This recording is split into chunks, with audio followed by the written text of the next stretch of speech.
Hi, this is Kelly from Pet Kelly and Play Learn Talk, and in today's video, I'm going to show you how to use a rail fence cipher in your boom card escape room. If at the end of the video you really like this feature and you want to know how to make it yourself, make sure you're subscribed to the channel and you hit the bell notification because the very next video in the series is going to be a step-by-step tutorial on how to make this yourself in your boom card workstation. So I hope that you are excited after you see this video. It's a really cool tool. So if you're not familiar with a rail fence cipher, it's basically a zigzag cipher. So in this table here, it's a color-coded table.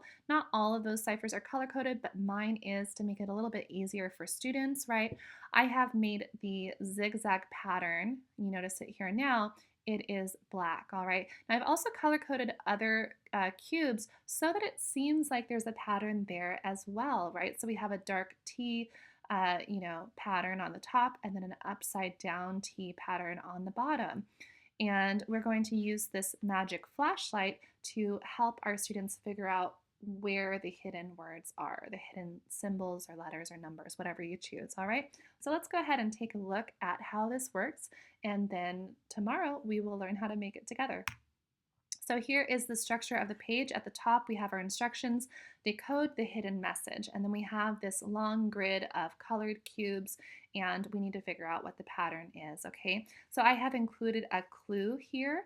You can choose to do this, or you can choose to leave it out if you want to make a more difficult escape room, all right? But this is basically a draggable text box, and if you come to the tutorial tomorrow, you'll learn how to do that as well. So it says stick to one color. That is our clue. Stick to one color. We might leave that uncovered for the game, right? Type the hidden message here. So here I have a fill in the blank text box and I have designated an answer. So in order to get out of this room, they have to make sure it is written the way it's supposed to.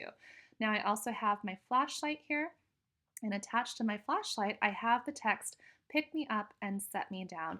Now, I have done this using a widget inside of the Boom workstation. It is the caption pick, and that allows me to have the draggable text with the image, right? I can move it anywhere and they go together. So it says, pick me up and set me down. So I'm gonna set it down, nothing happens. I'm gonna set it down, something happened right here, okay? So it says stick to one color. So that color was black, right? There's a little delay right now, let's see. Okay, so if I put it on blue, there's nothing happening, right? So I'm kind of confirming, oh, I do need to stick to that one color. So right here, it showed up, okay?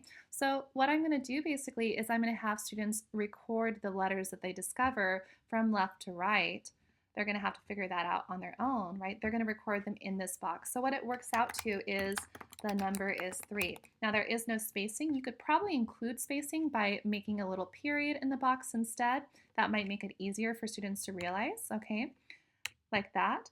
But I want them to have a little added difficulty, and I want them to realize, oh, I probably need to put a space. So when they hit submit, even though they have the correct order of the letters, they don't have the spacing, so they're going to have to put that in and use their own reasoning for that. Number is 3. So that is the actual, not game, but the room or the task.